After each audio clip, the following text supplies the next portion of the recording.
ekziston ende një person që asesi nuk do doje kur ta intervistoje? Pyetja nuk e prita. Kanë të fortë për panele. Me intervistu nuk është shikona normal, personazhet e TikTokut asnjëherë. Pas ka një zapësha. Jo, asnjëherë. Unë emisionin kom pas me artista kryesisht, kom pas artistat për mu janë me vlera, janë gjithmonë, edhe nëse nuk e thojnë të duhuren, të paktën kanë një bagazh dhe kanë çka me më tregu. Personazhet e TikTokut asnjëherë, nëse e bo viral se ta ka ple vjera një çantë, unë nuk të thirri në emision, nuk ka shans.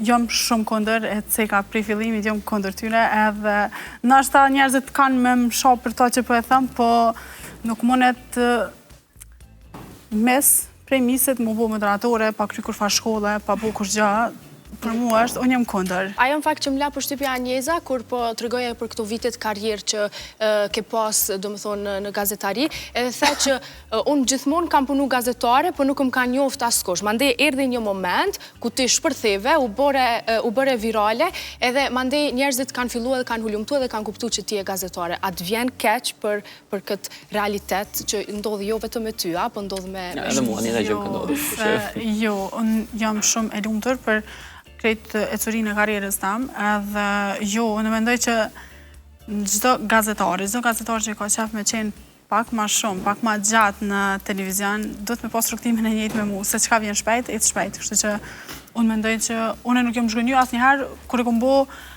intervistën e parë ose videon e parë në lidhje me kom komentu showbiz, edhe kur nuk ka ecë video nuk jam dëshpëruar në asnjë moment. Unë kom kërku vetë me dalë dhe me jep një opinion. Edhe kom dalë disa herë me gazetarë të ndryshëm në emisionin kuve që jam bo viral, edhe tu punu, veç u bona një ditë viral edhe normal. Kur mundohesh, besoj që edhe mandej ecën gjanat vetë, pak ma letë. Amo nuk është qyshe mendoj njerëzit, se nuk o mardhën e sot, po aplikoj për punë edhe për marrë një emision. Unë kom punu ka gjatë, edhe nuk besoj që askush në televizion ta beson një emision pa e posa je aftë, kështu që... Po pa tjetër, tek këta gazetarët e ri, tek gjenerata e ri, nëse të karoa me hasë ose me bisedu me ta, a ke mujtë me ja kuptu ambicjet, a kanë për qëllim me qenë moderatore, me qenë të famshme, në këtë rast vajzat, por edhe djemt, apo dëshirojnë të kryojnë një karrierë të suksesshme të një gazetari, edhe nëse nuk është shumë i njohur për publikun? Shumica tash e kanë qef që të rrugën pak ma të lehtë me u bë të famshëm. Shumica e njerëzve edhe mbjen me pas shumë me komuniku me njerëz të ndryshëm. Jam taku me njerëz lloj-llojshëm të botave të ndryshme, edhe kom marrë mendime prej secilit, edhe di me ta jap një përgjigje shumë saktë që njerëzit në Kosovë, po flas për Kosovë, mujnë